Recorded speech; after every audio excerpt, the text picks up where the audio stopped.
सकाळी उठून कामासाठी दररोज एकाच्या दारी जायचं, काम मिळालं तर पैसा मिळवायचा आणि घरगाडा चालवायचा।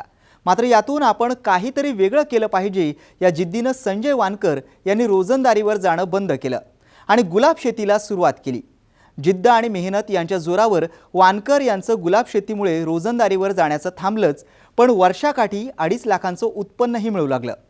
अवघ्या 1 एकर शेतीमध्ये गुलाब शेती करून संजय वानकर यांनी आपली प्रगती साधायला सुरुवात केली आहे। आज आपण संजय वानकर यांच्या गुलाब शेतीची यशोगाथा पाहण्यासाठी सोलापूर जिल्ह्यात जाऊयात। शिक्षण जेमतेम 8वी पर्यंत झालेलं। लहानपणी वडिलांचे छत्र हरवले आणि लहानपणापासूनच मामाच्या गावी वास्तव्याला येऊन दुसऱ्याच्या शेतात कामावर रोजंदारीने जायची ही परिस्थिती होती।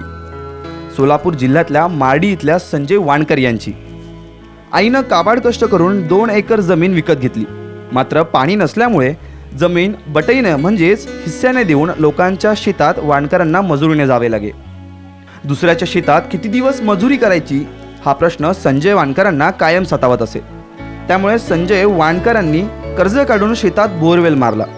बोरला पाणी लागले आणि संजयनं रोजंदारीवर जाण्याचे काम सोडून दिले। संजय यांनी 1 एकरमध्ये गुलाबाची लागवड केली। रोजगार रोज लोकांत काम जाऊन भाग होता। पुन्हा मग बोर घेतला एक मेहण्यानं नर्सरी आहे त्यांनी रोपं दिली।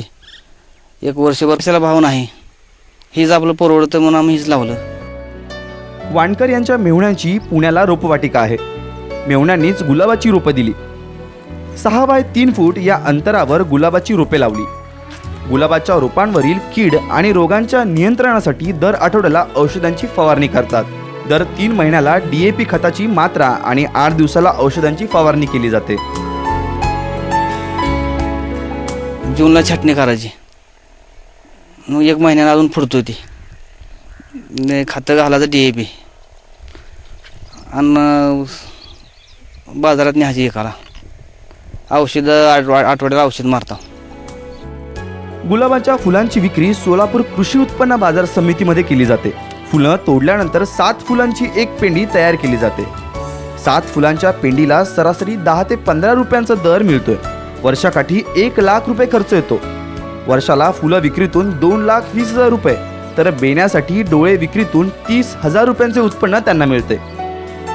रोजगारीपेक्षा आपलं घर कष्ट केलेलं ऐकत नाही राहणार। काम केलं तेवढं भरपूर पैसा मिळतोय, काम करेल तसं मेहनत घ्यावं लागते भरपूर। वानकर यांनी 2010 मध्ये गुलाबाची लागवड केल्यापासून मागे वळून पाहिलेच नाही। संजय वानकर यांची पत्नी महानंदा वानकर या सुद्धा 2010 पूर्वी दुसऱ्याच्या शेतावर रोजंदारीने मजूर म्हणून कामाला जात होत्या।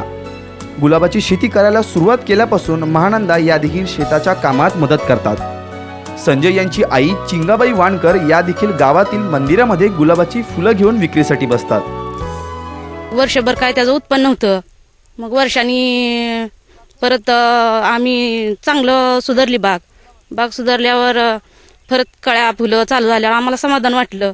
औषध मारताना दारं धरते, औषध मारू लागते, सगळं खुरपण फक्त बाजारपेठेला जाते ती घेऊन, पेंड्या बांधते, निवडते, सगळं करून देते। पान देतोय, ड्रिप चालू आहे, औषध मारतोय, शाळेत जातोय। रोज टायमाला लोकांच्यात कामाला गेले शिव कोण लावते का? आपलं एखाद्या त्याला उशीर झाला, लवकर झाला, आपल्या घरी कष्ट करते ती खाते ती मोबरा सारी येळभर काम करते। संजय वानकर यांनी कष्ट आणि मेहनत घेऊन गुलाबाची शेती यशस्वी केली। वानकर यांच्याप्रमाणे मेहनत आणि कष्टाला आधुनिक तंत्राची जोड दिल्यास प्रगती साधता येईल। संतोष पवार, साम TV, सोलापूर।